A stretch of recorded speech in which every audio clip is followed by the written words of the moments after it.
Aplicar la pena de muerte en México, un tema que la mayoría lo considera como un justo castigo, ya que nuestro país atraviesa una crisis de violencia extrema a gran escala. Homicidios dolosos, feminicidios, trata de personas, toda una perpetración de violaciones graves a los derechos humanos. Pero, ¿qué efectos tendría? ¿Realmente serviría para acabar con la violencia? ¿Por qué en México dejó de aplicarse la pena capital? Si el Poder Legislativo llegara a aprobar el regreso de esta medida, ¿confías que nuestro sistema de justicia no cometerá errores al sentenciar a gente inocente? Quédate hasta el final del video.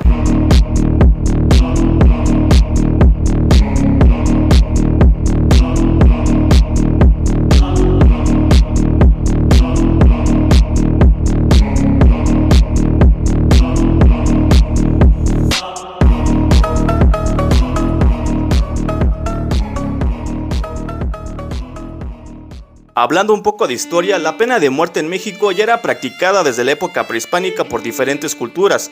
Los aztecas y tlaxcaltecas tenían un rigor sancionatorio de tal magnitud que daban muerte a quienes cometían adulterio, fornicación, robos o si eran alcohólicos a través de golpes por garrote, descuartizamientos, decapitación, entre otros.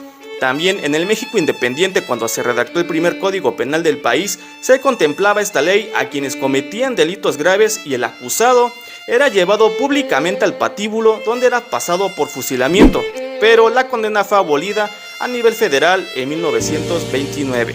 Entonces, si la mayoría de personas están a favor, ¿por qué no puede restaurarse la pena de muerte en México?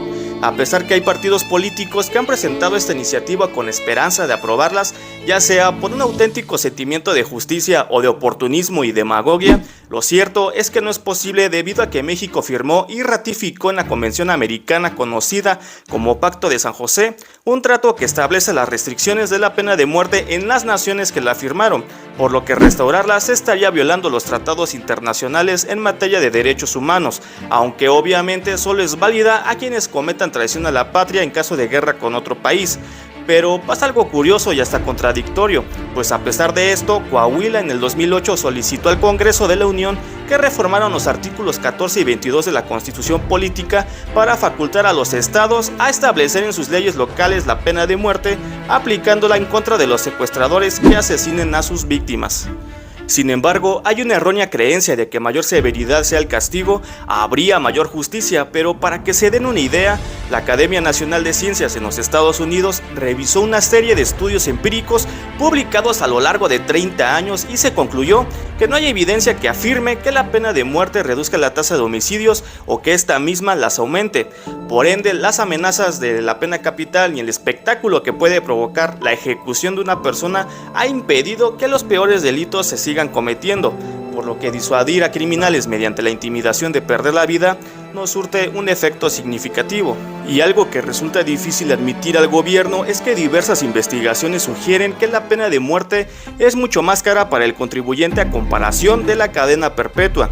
Es natural suponer lo contrario, pues el Estado no tendría que invertir en estos presos que nunca se podrán readaptar a la sociedad, ya que serían ejecutados, pero el presupuesto es mayor por el largo proceso legal que conlleva, desde el encarcelamiento precondena, defensa, resguardo policial, y como se trata de una vida humana, hay gastos en más abogados, aumentando el lapso de espera por apelaciones hasta de 10 años a partir de la fecha de la sentencia, y esto sin mencionar el método de ejecución.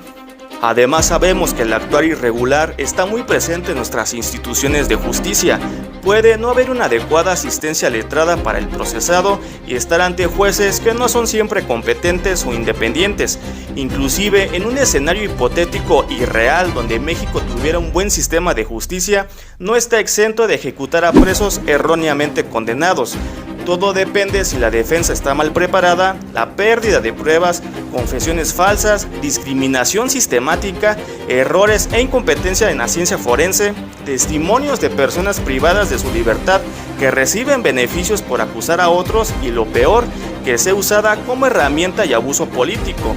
En conclusión, las exigencias sociales por hacer justicia de esta índole son cada vez más amplias, pero es evidente que la pena de muerte no ha sido una medida eficiente para reducir el número de crímenes o para funcionar como un castigo ejemplar que desaliente a otros en cometer transgresiones por las cuales tengan que pagar con la vida.